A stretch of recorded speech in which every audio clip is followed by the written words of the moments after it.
All right, so in the package that we sent you guys, you should have gotten a game board and a couple decks of cards. Here you have your supply cards, your danger cards, and your risk cards, and this is how you're going to want to set up the board for when you guys play.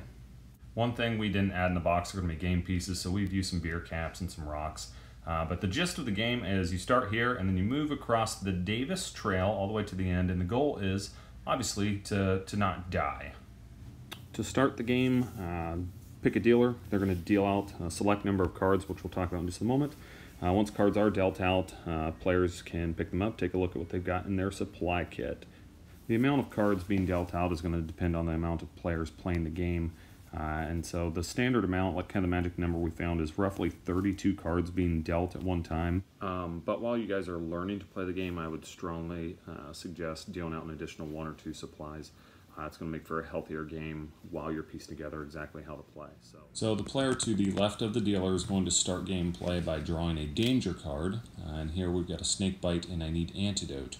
I can look through my supply kit and sure enough, I've got some antidote. And I'm going to use that antidote to remedy that danger, and I'm no longer in trouble of dying from the snake bite. Move those cards off to the side, and then if I can find the game board here, I'm going to move my game piece forward 1 spot, and since I remedied the danger, I get to collect an additional supply. And your turn is now over. So a likely scenario we'll run into is that you draw a danger, and here it's that snake bite again. Let's say I didn't have antidote in my hand, so I can list other players. I could say, hey Tony, do you have an antidote? And if Tony does, he could give it to me, or he could hold on to it. He doesn't have to tell me he has it. If he wants to be generous, he could give me that card. I remedy the snake bite, and I move forward and collect a supply. So one other piece of gameplay information when it's your turn is that, let's say I did have the antidote in my hand, but I want to be a bit of an asshole. I decide to say, hey, does anyone have antidote? And Tony gives me his. It remedies my danger. I'd move forward and would collect a supply and not give up my antidote. Tony would also have the option to, if he wants to give me his antidote, he could barter or make a deal with me. Free trade, free world, and probably going to die. So he says, give me your supply card and I'll give you this antidote. Or give me 2 of the supplies in your hand plus your supply and I'll give you the supply card. So you can wheel and deal, and that's part of the fun of the game is just bartering with people. So what we'll take a look at now is the likely scenario that you run into where you have this danger and you can't remedy the problem and nobody else is going to help you or is able to help you. What do we do with this card? So this is a piece of the game that you guys haven't seen yet. I can send you the PDFs for this, or just make something that looks roughly like this. And this is going to be how you keep track of how close you are to dying. You're going to see on a majority of the danger cards is the skull, and it's going to have a number in it, and that number is going to be 4 in most cases. And the reason for that is you have 4 turns to overcome that danger. So I put that card into the 1 spot, and essentially I have 4 turns to remedy the snake bite or I'm going to die. So once it's my turn again, I'm going to go ahead and draw an additional danger card. And here I've drawn a low morale. I enlist other players to help me out, and if no one can help me and I can't remedy it, I'm going to go ahead and move my snake bite down, and now I have a low morale that I'm also dealing with on top of the snake bite. So the other players have gone, and it's back to my turn. I draw an additional danger, and what we're going to see here, so I've drawn a bear attack, and if you'll notice there's no number down in the corner there. That's because you need bear spray right now or you're going to die. So what you can see here is, even though I didn't get to that 4th spot where I die from the snake bite or low morale, if nobody can help me, if I don't have the bear spray, I die immediately and I'm out of the game. Another scenario you could run into is that you've gone each time and you were unable to remedy that snake bite. You couldn't get a morale boost fixed. You needed rope. You didn't get that. So you were down to your last turn here. And once you've drawn that additional danger, which would have been this guy. If you haven't fixed this at the end of that 4th turn, you are dead. So at this point, game over. You've just died. So to make this super simple, a turn's going to consist of drawing a danger card and then looking for your through your supplies. If you have the supply to remedy that problem, you do so, you move forward, and you collect a supply.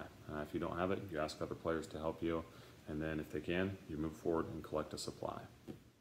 And the last thing we're going to take a look at here are going to be the risk cards. So the last thing we're take a peek at are going to be these yellow cards, which are your risk cards, and these can be acquired once it's your turn. You can trade in a supply for one of these risk cards, and these risk cards are largely good, 68% good, 20% neutral, and then 12% bad. Here's an example of a standard risk. I've got a meat supply I'm going to give up. I plop that down the discard pile, take a risk, and it's just going to be an extra supply card. Throw that in my supplies, and then gameplay resumes as normal. It's only going to be one risk per turn. So one of the questions that we do get asked a lot by people who are playing the game for the first time is, when should you risk? And the reality is you can kind of do it whenever you want. I personally like to gamble a good bit, and I'll risk every couple of turns. Other people play more conservative, and it's safer to avoid risking unless you absolutely need to. If you are dying of something in the next couple of turns, it's a good idea to risk cards, but it's also fun to just do it along the way. And sometimes you can pick up some really good cards. You can also pick up some really bad ones, lose all your supplies, or just die immediately. So you kind of have to just risk at your own discretion. So I will offer a tip about risking. What you'll discover is there are going to be a ton of these cards here: water, food, berries, machetes, meat.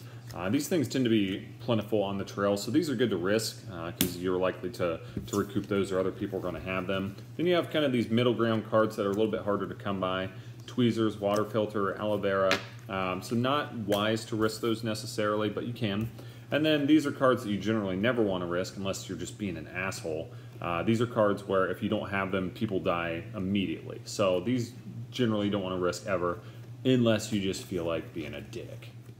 So that is the light tutorial on how to play Probably Gonna Die, and you may have questions. You'll likely have questions. A bug in my face here.